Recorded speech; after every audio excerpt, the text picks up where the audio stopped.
So welcome back to Third Rate Content. Today we are just a couple of miles from Broseley in Shropshire, and we are at Linley Chapel of St Leonard's, a beautiful 12th century Norman chapel in right in the middle of Lyme Woods here. And we're going to be investigating it. In particular, we're going to be looking at its spectacular green man tympanum above one of the doorways here, and we're going to be having a look at it. So buckle up and I'll see you out here. Yeah, while we're here, I have got a friend who's a keen walker, very pragmatic, who was walking with a partner in Clan Forest a year or two ago, and they did tell me a tale of them being haunted by, they were laughing about it, but you could tell something had happened by the story and their looks, and they said they got haunted or they felt a very strong presence in Clan Forest, and they did joke that it may have been the Green Man.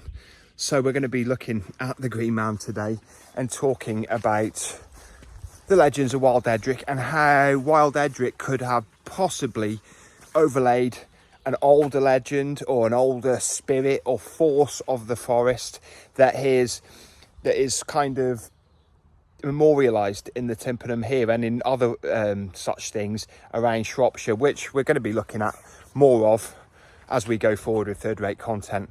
So yeah, we'll see what we find. Yeah, so we're going to be finding out what is a Green Man doing here on this Shropshire church, and does it tie in to something ancient and possibly pre-Christian. Linley, meadow where flax is grown, is not mentioned in the Domesday Book. The earliest reference being in 1166 in the Middle Ages. Linley was subject to Wenlock Priory and later was linked with Broseley. As you can see, we've got the Green Man tympanum here on this blocked doorway on the northern side of the church. It's spewing out foliage from its mouth. It looks absolutely fantastic, and this is the most sort of in action Green Man I've seen. Yes, St Leonard's Church has got Norman roots. It was a chapel for much Wenlock, and this blends pagan and Christian elements. It has got a pre-conquest style, I think, very much like the tympanum we saw at Uppington Church of the Dragon. It just doesn't really fit in with a Norman religious house. I mean, you've got to ask yourself, why is the Green Man, a pagan fertility symbol, here in a Christian church? It's very, very interesting, but he is a symbol of rebirth. But the carving here could symbolise a Celtic nature god, and he could be tied to the Shropshire Woods. I think that's a given, considering our location here today. Green Man with the foliage spewing out of his mouth. He has just had a festival, the Green Man Festival in Clun. They have it yearly on the May Day weekend, start of May. And I did notice the person who, the Instagram account, the person who told us to come to Linley Church, Louise Haunts 33, did go there this past weekend. So anyway, thank you, Louise Haunts 33, for giving us the heads up on Linley Chapel. It's absolutely magical. And all I can say is, once again, thank you. And these are some of the images that Louise Haunts 33 took while at the Green Man Festival. And once again, thank you, Louise, for allowing us to use these super images in our film today. And if you're on Instagram, why don't you give Louise Haunts 33 a follow? I'll leave a link to her account in the description. And why not follow Third Rate Content? Thank you in advance.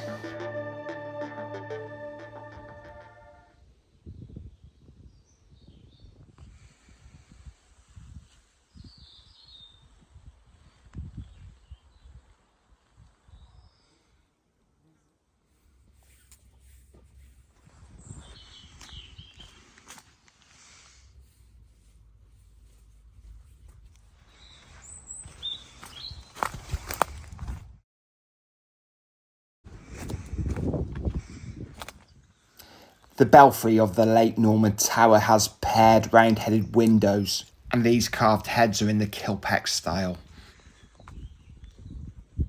And an ancient door. Yeah, the craftsmanship here on the south doorway, opposite to the Green Man on the north, obviously, is absolutely superb, fine Norman workmanship. It's a completely different style from so close, just around the other side of the church. This is a classic sort of zigzag chevron sort of style that you do see on Norman architecture and works, but it is quite a contrast to, you know, both on the same church, two completely different things. Sound of the ages.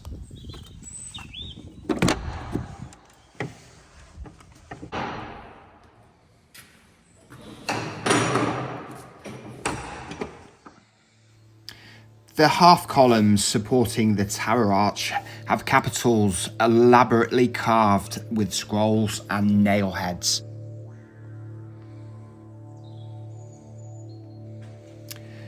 The Norman font is finely carved with cable, ornament, foliage and grotesque heads. It's done in a Romanesque style. It's a tub font.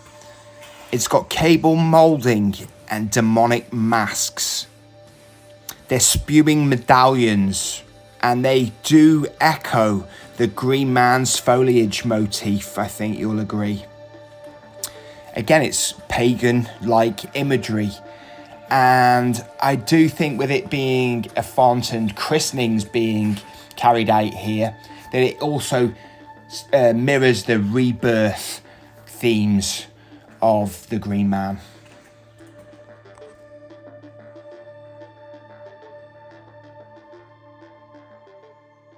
We're just going to be looking at the blocked north doorway. It has an unusual memorial to two Roman Catholic monks who died at Linley. Francis Anderton, he died in 1779, and George Johnson, who died in 1803. Above the inscriptions are rustic carved scenes and rural implements. These monks worked from Linley Hall, which was then the seat of the Lactons, a notable Catholic family. And of course, just the other side of this door is the Green Man.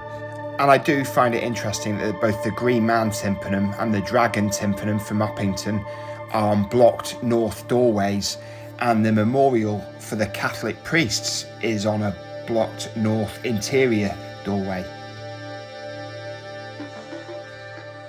The chancel arch, a plain Norman arch.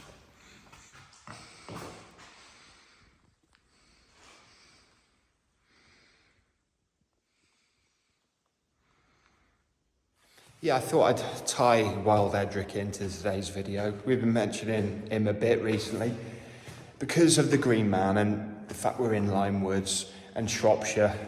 And I just got this feeling since I've been researching him quite a bit in the last year or two, that it feels like this Saxon rebel who resisted William the Conqueror post-conquest, and somewhat his legend with the legends of the wild spectral, the wild hunt riding across the Shropshire hills, perhaps has been added on or mixed, entwined with an older legend or force in the Shropshire woods, the Clon Forest and round the South Shropshire hills, that could have existed pre-Norman, long before Edric's time. And then as time's gone on, has got intertwined, as I said, with the Saxon rebel. It makes sense a bit to me because of his love of hunting, his spending time in Clon Forest and his rebellions, that he became a legend, and he was tied in to these things because he was already kind of doing that stuff, that archetypal stuff in his own day, which was the 11th century. Of course, this is pure third-rate speculation. You know, we explore these things, but we speculate. We're not historians on third-rate content. We're enthusiastic amateurs, and we're not telling you this is history.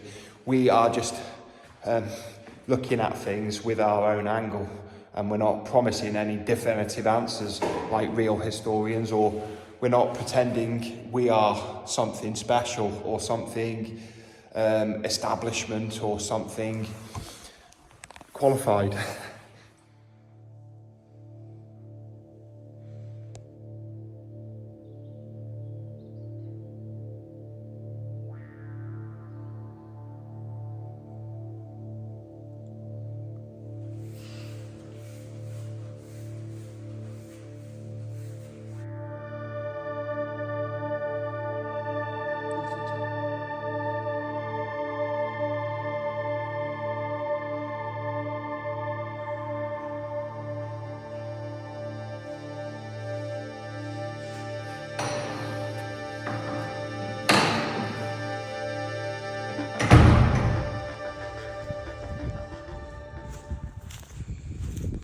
There's no graveyard in St Leonard's church ground. It's a very small church ground, but there is this massive yew tree.